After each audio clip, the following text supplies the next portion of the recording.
Maharashtra bulletin, नई सोच नई दिशा।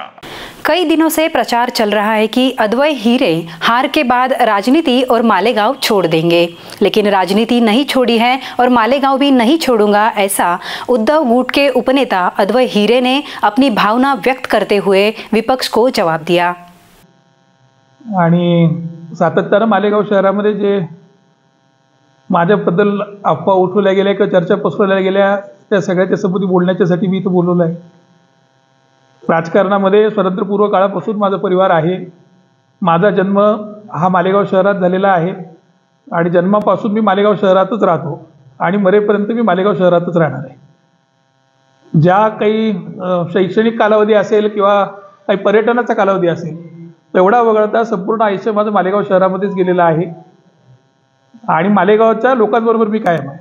आज निवडणुकीमध्ये जय पराजय होत राहतात। मी व्यंकटराव हिरेंचा नातू आहे, बळीराम हिरेंचा नातू आहे आणि त्यामुळे पराभवांना घाबरून खचून जाणारा नेता मी नाही। पवनदादाला आम्ही निवडणुकीत उभं केलं होतं तेव्हा आम्हाला 45,000 मतं मिळाली होती। तुषारदारांना आम्ही निवडणुकीत उभं केलं होतं तेव्हा आम्हाला 72,000 मतं मिळाली होती। आज यावेळी मी स्वतः उमेदवार असताना 39,111 मतं मला मिळालेली आहेत आणि त्याबद्दल ज्या 39,111 लोकांनी मला मतदान केलं त्या सगळ्यांचा मी ऋणी आहे। त्यांचे मी सगळ्यांचे आभार व्यक्त करतो। ज्या पद्धतीने माझ्या कार्यकर्त्यांनी आणि सगळ्या सहकाऱ्यांनी तळमळीनं काम केलं, इतक्या तळमळीने काम करणारे कार्यकर्ते आजपर्यंतच्या माझ्या राजकीय जीवनामध्ये कुठल्याही निवडणुकीमध्ये मला पाहायला मिळालेले नाहीत आणि प्रत्येक जणाने माझ्या परिवाराचा सदस्य असल्यासारखं काम केलं। त्याबद्दल त्या सगळ्या कार्यकर्त्यांचे सुद्धा मनापासून आभार मानतो। आमच्या सगळ्या शिवसैनिकांचे आभार मानतो। पक्षप्रमुख सन्मान्य उद्धव ठाकरे साहेब यांनी माझ्यावर जो विश्वास ठेवला, संजय राऊत साहेबांनी जो माझ्यावर विश्वास ठेवला, त्याबद्दल मी त्यांची पक्षप्रमुख म्हणून आभार मानतो आणि इथून पुढच्या काळामध्ये मालेगावच्या जनतेबरोबर आम्ही सगळेजण आहोत। आम्ही काम करतो आहोत। पक्ष बांधणीच्या दृष्टिकोनातनं जे जे करणं गरजेचं आहे ते आम्ही करत राहू आणि या मतदारसंघातच नाही तर संबंध उत्तर महाराष्ट्रामध्ये ज्या ज्या ठिकाणी आदरणीय उद्धव ठाकरे साहेब, आदरणीय आदित्य ठाकरे साहेब, आदरणीय संजय राऊत साहेब हे माझ्यावर जबाबदारी देतील त्या त्या ठिकाणी पक्षाचं प्रामाणिकपणे निष्ठावंत सैनिक म्हणून मी काम करत राहील। जे काही सांगितलं जात आहे की मी नाशिकला आवरून गेलो आहे किंवा मी निघून गेलो आहे असं अजिबात नाही आहे। माझ्या आईवडिलांची प्रकृती कधी कधी बरी नसते, माझ्या आजीची प्रकृती कधी कधी बरी नसते आणि त्यामुळे मध्ये मध्ये त्यांना काही कारणासाठी मला तिथे जावं लागतं किंवा मी नाशिक जिल्हा संघाचाही अध्यक्ष आहे, मी सहकार भवनचाही अध्यक्ष आहे, मी 30 संस्थांवरती निवडून आलो आहे, मी नाफेडवर पण आहे, मी इफ्कोवर पण आहे आणि त्यामुळे बैठकांच्या निमित्तानं बाहेर येत जात राहावं लागतं। तर निश्चितपणानं त्या कालावधीपुरतं मी बाहेर असतो, पण महिन्यातले किमान 20 दिवस मी मालेगावमध्ये असतो आणि माझा जनसंपर्क आहे। रोज कृषी उत्पन्न बाजार समितीमध्ये मी दिवसा लोकांना भेटतो, की जो येतो त्या प्रत्येक माणसाला भेटतो, प्रत्येकाशी मी संपर्कात आहे आणि इथून पुढच्या माझी निवडणूक संपलेली असली तरी ज्या कार्यकर्त्यांनी अंगावर घेऊन माझी निवडणूक लढली आहे त्यांचा काळ येणार आहे। जिल्हा परिषदच्या निवडणुका येणार आहेत, महानगरपालिकेची निवडणूक येणार आहेत आणि जे माझ्यासाठी तनमनानं लढले, अगदी पैसे गोळा करून सुद्धा कार्यकर्त्यांनी दिले आणि पैशासाठी सुद्धा कार्यकर्ते लढले, त्या कार्यकर्त्यांना मी काही वाऱ्यावर सोडलेलं नाही।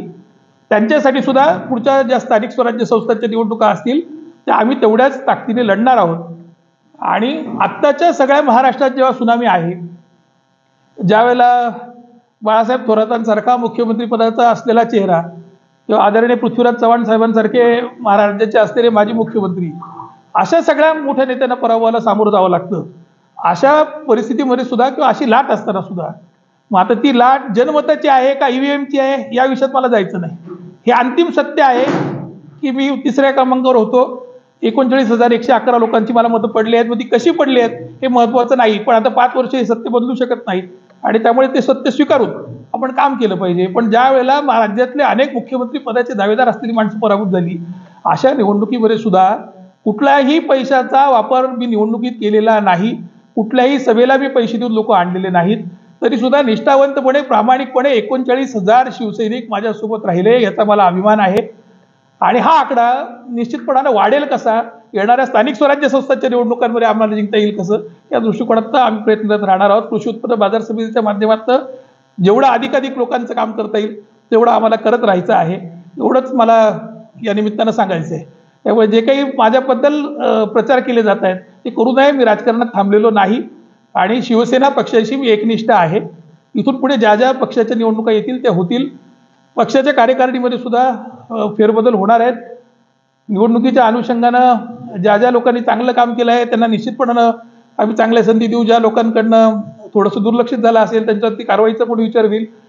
पण सन्मान्य उपनेते आणि माजी आमदार अशोक धात्रक साहेब हे आता आपले धुळे मतदारसंघाचे संपर्क प्रमुख आहेत आणि त्यामुळे ते इथं आल्याच्या नंतर त्यांच्या नेतृत्वामध्ये बैठका होतील आणि त्यानंतर ते त्यांना जो योग्य वाटेल तो अहवाल पक्षाला सादर करून त्या पद्धतीनं फेरबदल कसे करायचे या संबंधीचे सगळे निर्णय ते धात्रक साहेबांच्या नेतृत्वामध्ये आम्ही घेणार आहोत. महाराष्ट्र बुलेटिन यूट्यूब चैनल को शेयर करें, सब्सक्राइब करें, बेल आइकॉन पर क्लिक करें.